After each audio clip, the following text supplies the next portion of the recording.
Welcome to the deep dive, where we really try to extract those crucial nuggets of knowledge, to help you stay ahead. Today, we're diving deep into something that, well, it touches everyone, from the executive suite right down to the newest intern. We're talking about the profound shifts redefining the world of work. Our guide for this is George Bickerstaff.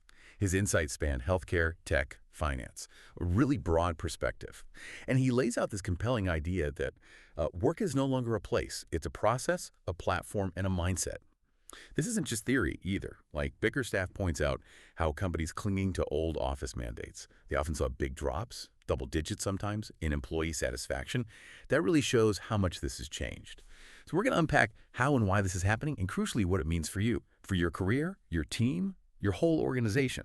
Okay, let's start digging in. Yeah, it's definitely an urgent conversation because the ability to adapt, it's gone from being, a competitive edge to basically a necessity for survival, really. And these Yeah. shifts, they're driven by a powerful mix of things: accelerating tech, big demographic changes, all these global disruptions we keep seeing, and of course, how expectations are changing. People just expect more flexibility now, more purpose in their work. If you zoom out a bit, it kind of reminds me of that Darwin quote: "It is not the strongest, nor the most intelligent. It is the one most adaptable to change." And that's not just about biology anymore. It's about organizations. It's about individuals right here, right now. So our mission today is to pull out the most actionable stuff from Bickerstaff's work, not just to understand it, but to help you actively, navigate and really thrive in this new environment. That adaptability piece is so crucial. And it really kicks off with how Bickerstaff defines this new reality. He calls work today distributed, digital, and dynamic. Okay, so what does that actually look like, on the ground? Well, the traditional office, Yeah. which is not the default for many anymore. In careers, there aren't these straight lines, more like a jungle gym, right? Lots of sideways moves, different experiences. And employees are looking for more than just the paycheck. They want flexibility, real autonomy, and a genuine sense of meaning. What's really interesting is how this has just fueled the explosion in freelancing, gig work, remote-first companies. These aren't niche things anymore. They're becoming the norm, reshaping how companies find talent and just get work done. Yeah. And the practical impact of that is just profound. We're talking teams that can genuinely span continents, collaborating with tools way beyond just video calls. Bickerstaff gives some great examples. Like in manufacturing, AI predicts maintenance needs, replacing manual checks. Or in law, AI drafting initial contracts much faster, freeing up lawyers for the really strategic thinking. But it's crucial to get this. It's not about throwing out all structure. No, it's about redesigning it smartly, rebuilding processes for this global, connected, digital workforce reality. And what's fascinating is how fast these trends just became, well, reality. It forced this fundamental rethink of what work even means. And the Nice. companies embracing this, they're clearly pulling ahead, attracting the best people. They see it as an opportunity. That leads perfectly into what's maybe the biggest question mark for a lot of people: AI, machine learning, automation. There's this widespread worry, isn't there, that these things are coming for our jobs. But Bickerstaff's message from his research is actually pretty clear and frankly reassuring. He says they are not replacing us. Instead, they're changing what humans do best. They're freeing us up to focus our energy on those uniquely human capabilities, things like creativity, critical thinking, empathy, leadership. These are the skills technology amplifies. It doesn't make them obsolete. Precisely. The core idea is augmentation, not substitution. That's the key phrase. Think about it practically. In medicine, maybe AI flags potential issues on scans super fast, but it's the human doctor using empathy, judgment, critical thinking to actually diagnose and talk to the patient. Bickerstaff points out how AI handles the pattern recognition in massive data sets, which frees up human critical thinkers to tackle the complex, messy problems needing judgment, not just data crunching. And this connects directly to something vital for you, the listener. Lifelong learning is the new job security. But not just any learning. Bickerstaff actually puts numbers on it. Skills have this half-life now, maybe just 3 to 5 years in many fields. So without constant upskilling, your core skills could be outdated fast, like within one project cycle. It's not just a good idea, it's really an imperative, which raises that big question. Are you actively investing in developing those uniquely human skills, the ones tech can't replicate? Because that's where the real value is going to be. That's such a critical point. And if those human skills are the currency, then the environment where we use them becomes vital, especially these hybrid workplaces. Remote work went from, a trend to a necessity during the pandemic, and now hybrid models. They're pretty much the standard, wouldn't you say? Bickerstaff's research actually showed leaders who fought against this saw much higher turnover. compared to those who embraced it. Definitely. And this new reality, well, it puts huge demands on leadership. It requires new skills, things like asynchronous communication, being really transparent, intentionally building culture, even when people aren't physically together, the old ways of measuring productivity hours logged, being seen at your desk, they're being replaced. Now it's about trust, output, accountability. Yeah. Leaders absolutely have to manage by outcome now, not just constant oversight. It's a massive mindset shift. And if we connect that to the bigger picture, these hybrid models open up this huge opportunity for inclusion, often untapped. Flexible work lets companies tap into diverse talent pools across regions, generations, backgrounds, people they maybe couldn't reach before. Right, due to geography or rigid schedules. Exactly. Which leads us right into evolving employee expectations. Today's workers, especially Gen Z, millennials, they value purpose, balance, psychological safety deeply. They want workplaces aligned with their values, offering real growth, not just the next rung on the ladder. Bickerstaff really stresses this. Well-being isn't a perk anymore. It's a core business metric. So things like mental health support, truly flexible schedules, real DEI commitments, these are top priorities for attracting and keeping talent. You see leaders like Satya Nadella at Microsoft openly talking about hybrid work and mental health as foundational. Yeah, foundational to productivity, innovation. Absolutely. And employers who ignore this, they risk high turnover, sure, but also lower engagement, lower performance overall. Listening to your workforce isn't optional now. It's strategic. It's fundamental. That strategic investment in people. It's just so key. You mentioned that shrinking half-life of skills, and Bickerstaff really drives home that what you learned just 5 years ago might already be out of date. So continuous learning isn't a nice-to-have, it's a requirement. For individuals, for organizations, companies have got to embed learning right into the culture. Things like mentorship programs, easily accessible microlearning, those quick, bite-sized lessons, robust upskilling platforms. Reskilling, too, helping people move into totally new roles, crucial with digital transformation. So what does this all mean for companies then? It's pretty simple, really. When people grow, the company grows. It's a direct investment in your future leadership, your future viability, not just an expense line. And building right on that is inclusive leadership. It becomes absolutely paramount, especially as teams get more diverse, culturally, generationally, different lifestyles. Bickerstaff makes the point that cultural fluency, emotional intelligence, they aren't just soft skills anymore, they're essential competencies for managing this complexity.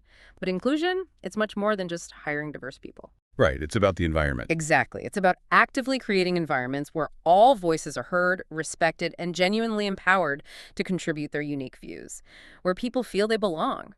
And what we see consistently in Bickerstaff's analysis is that inclusive leaders, they're just much better at navigating ambiguity, building deep trust, driving real innovation.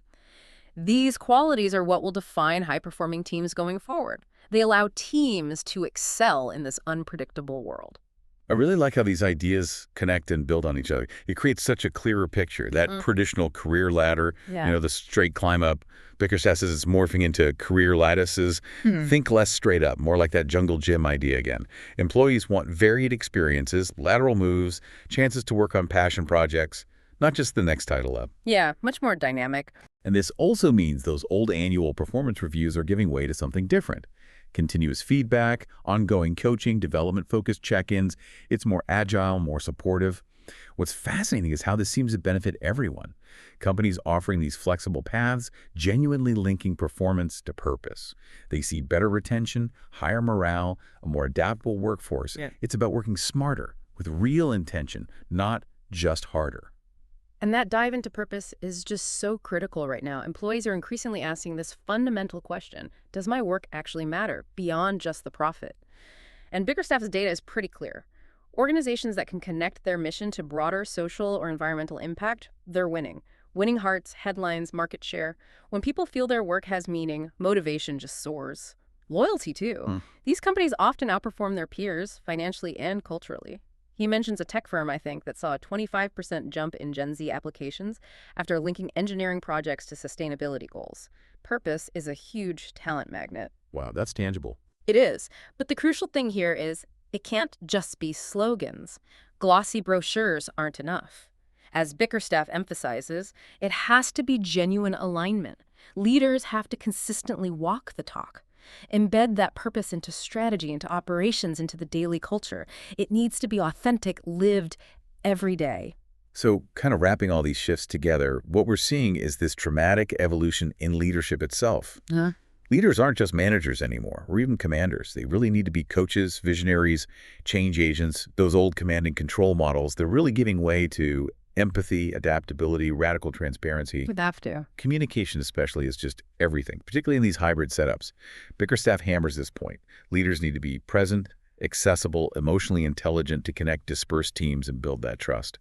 What's really striking is that the best leaders, they don't seem to fear change. They actively guide people through it.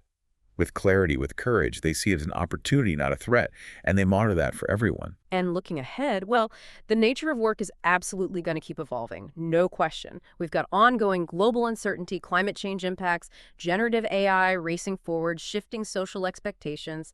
It's a lot. Bickerstaff's overarching strategy for success, though, is pretty clear. Stay agile, stay values-driven, and be open to experimenting constantly. The future really favors those who are ready, not those who are rigid. Ultimately, adaptability is that foundation. It's the bedrock for resilience. The best way to prepare for the future of work, it isn't just reacting to it, it's proactively leading it. Okay, so to bring all these incredible insights together, let's distill some key takeaways, some actions you can think about, drawn from Bickerstaff's work. He really outlines 5 core shifts defining this new landscape. First, work is digital, flexible, purpose-driven now, way beyond the old office walls. Second, tech reshapes roles, yes, but those human skills, creativity, empathy, critical thinking, they're absolutely essential, still paramount. Third, employee expectations, fundamentally changed. Well-being, balance, values alignment, they matter deeply. Fourth, continuous learning, inclusion, adaptability. These are absolutely key for long-term success, both for individuals and organizations. And finally, fifth, leaders have to evolve, become coaches, connectors, culture builders, move past that old command and control thinking. Right. And building on those, let's make them even more concrete. 5 actions you could take, starting now. 1. Really embrace flexible work models. Define clear hybrid strategies that genuinely empower people. Think like Nadella at Microsoft Trust and output over just being present. 2. Invest in learning and digital literacy across the board. Make upskilling and reskilling accessible, remembering that skills half-life Bickerstaff mentioned. 3. Prioritize well-being and mental health. Build it into your team design, your culture. It's a business metric now. Think psychological safety. 4.